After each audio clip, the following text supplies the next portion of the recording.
Hello everybody, it's Tarun. Welcome to your 11th tutorial in the HTML course. In this tutorial, I'll start with the images. Okay, the SRC attribute in the image element works the same as the href attribute in the anchors when it comes to specifying URLs. Since you'll most likely be using images from your own server only, the SRC attributes within your own image elements will be set to relative URLs. So let's look at a few examples. Okay.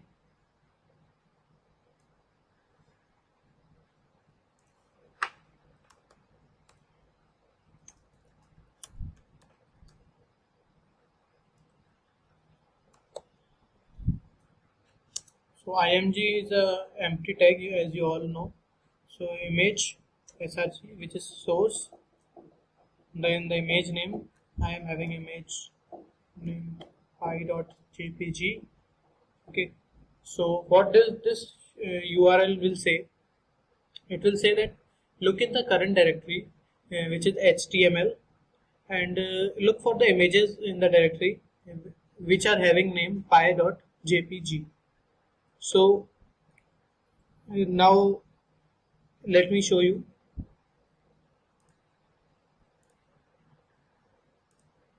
So here you can see that it has loaded the image. Okay. So if I want to add image to my file which is there, sorry, I want to add an image which is there inside a folder.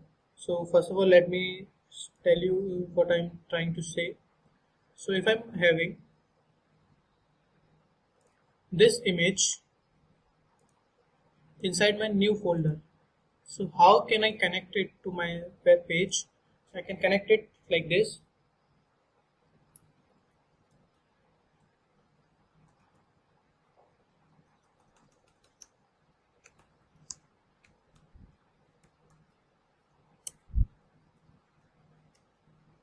Okay, so if I refresh, save it and then refresh my web page.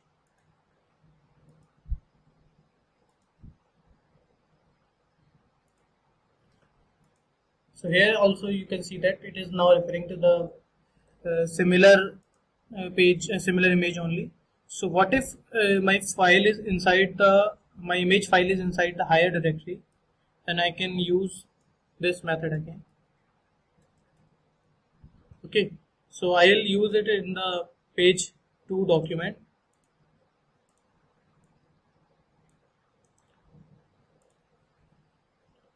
Okay, let's just save it and so here also you can see that in the page 2 document also it is now showing the image only. Okay, so now let's move forward to linking our web page inside a web page to a specific point in a page. Okay, so this is useful for providing shortcuts to information at the bottom for very long scrolling page or for getting back to the top of a page with just one click. So linking to a specific point in the page is also referred to as linking to a document fragment. Linking to a particular spot within a page is two parts. First, you identify the destination, then you make a link to it. In the following example, I'll teach you how to do this. So first step one is identifying the destination. So I like to think of this step as planting a flag in the document so that I can get back to it easily. To create a destination, we'll use the ID attribute to give the target element in the document a unique name. Okay, so in the web language, it is also called fragment identifier, and you must be remembering the ID attribute from the last unit where we use it to name generic div and span elements. So here we are going to use it to name an element so that it can serve as a fragment identifier, that is the destination of a link. So let me just show you. So here what I have done is that I have uh, I have taken some text from some book, okay, and I have used it in my web page. So it has two chapters inside it. So here it is chapter 2, and I have written the chapter 2 inside heading 3, and I have given it ID chap 2. Okay, so this was the first step which you need to do to create a link within our web page. So the second step is now uh, linking to the destination. So with the identifier in place, now I can make a link to it. So at the top of the page, I'll create a link down to the chapter 2 fragment. So as for any link, I use the A element, which is anchor element with href attribute to provide the location of the link. To indicate that I am linking to a fragment, I use the hash symbol, okay, which is also called number symbol before the fragment name. So this is how I'll create a link. A anchor tag is there. Inside it, I have named the link chapter 2, and I am connecting with the href attribute to hash chap 2, which is the ID of the heading which I have given to chapter 2. So that's it. Now if I save it, okay, already saved. So if I refresh it in the browser, so you can see that it is showing me a link chapter 2, and now if I click it, it takes me to the chapter 2 from where the chapter 2 starts. So this was about linking within your own website. Okay. So now we'll talk about linking to a fragment in another document. So now I'm going to do to a link. I'm going to show you how to link up to a fragment in another web page. Okay, so let me just cut it from here. Okay, and I have added it to the page, which is there in the basic HTML new directory. Okay, so if I just save it, then in the index.html, the original file, and in the link there are some changes which I need to do. Okay, so which are first of all, I'll link it to the page in which that fragment is there.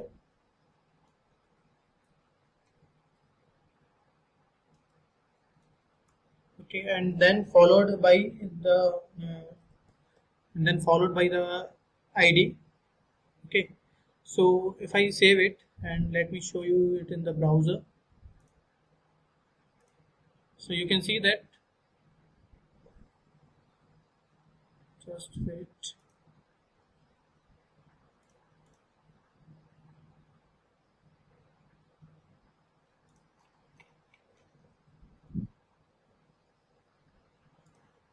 First of all, let me refresh it.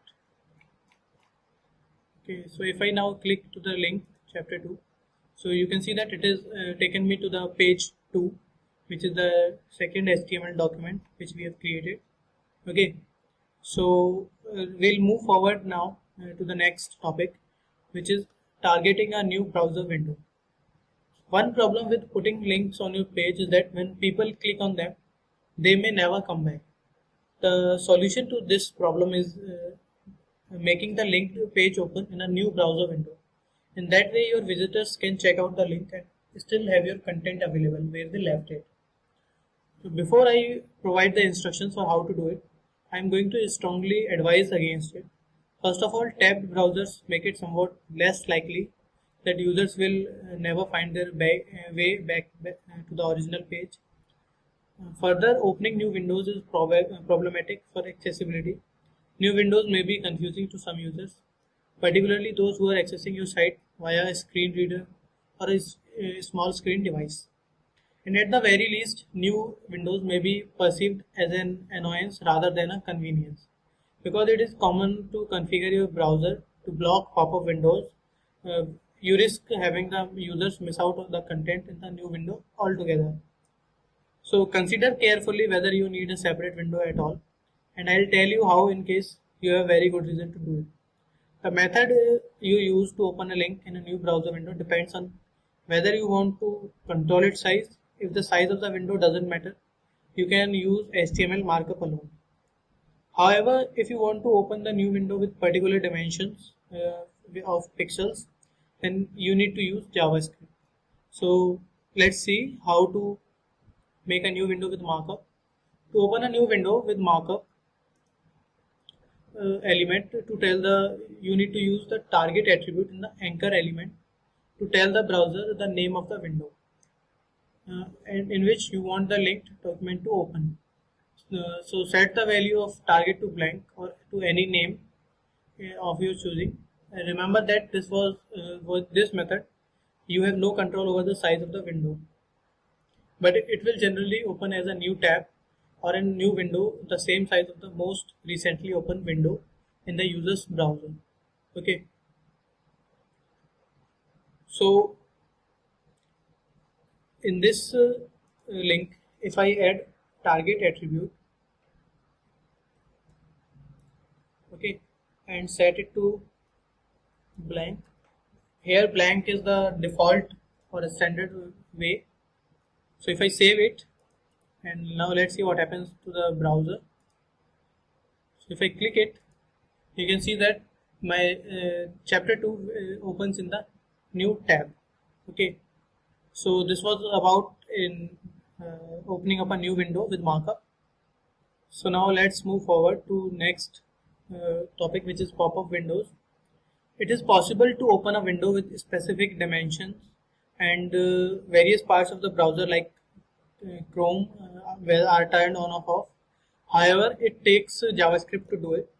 So these windows which open up or pop up are called pop-up windows, and they are commonly used for advertising. In fact, they have become such a nonsense that many browsers have preferences for turning them off completely. Furthermore, if in a world where sites are accessed on small mobile devices, popping up windows at specific pixel dimensions has no place. So you will learn about popping up windows in more in the JavaScript course. So I'll move forward to the next and last two topics of this unit, which is adding links. So the topics which I'll teach you now are mail links and telephone links. So the mail link is added by the attribute, or you can say just a syntax that in the href you need to type mail to, okay, mail to, and then a colon, and after that you can add the email address. So let me add mine only.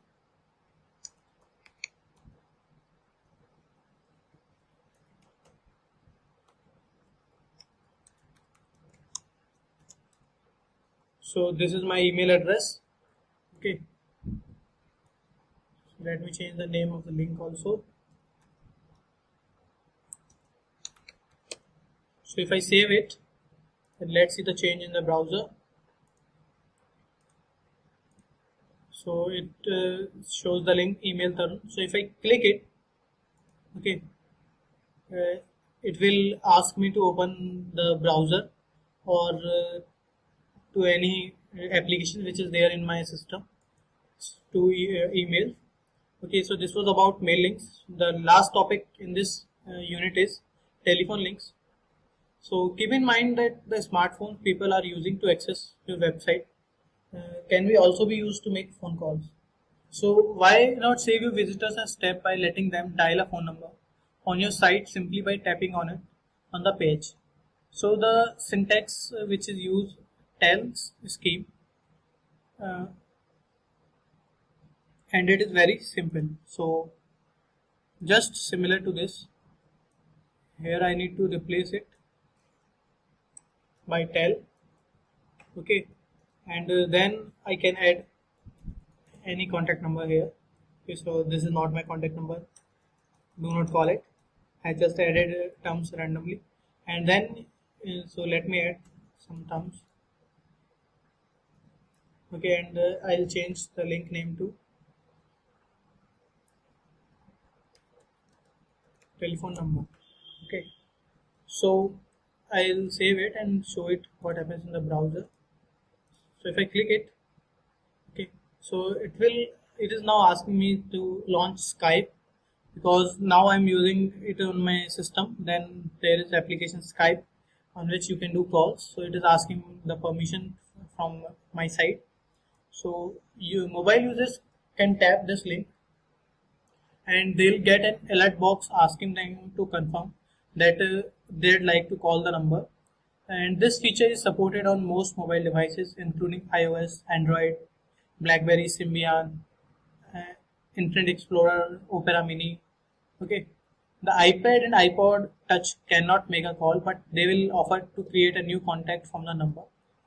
So nothing happens when desktop users click the link. Okay, this can happen whenever you are not having any application which can call.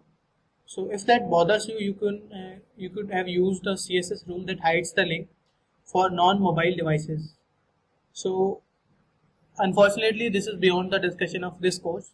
This you'll learn only in the CSS course. So there are a few best practices for using the telephone links. I'm going to tell you a few of them. It is recommended that you include the full international dialing number, including the country code for the tel value, because there is no way of knowing whether the user will be where the user will be accessing your site. And also include the telephone number in the content of the link, so that if the link does not work, the telephone number is still available. And the last practice which I'm going to tell you is Android and iPhone have a feature that detects phone numbers and automatically turns them into links. So unfortunately, some 10-digit numbers are not telephone numbers and they might get turned into links too. So if your document has strings of numbers that might get confused as phone numbers, you can turn auto detection off by including the following meta element in the head of your document. So I'll just tell you.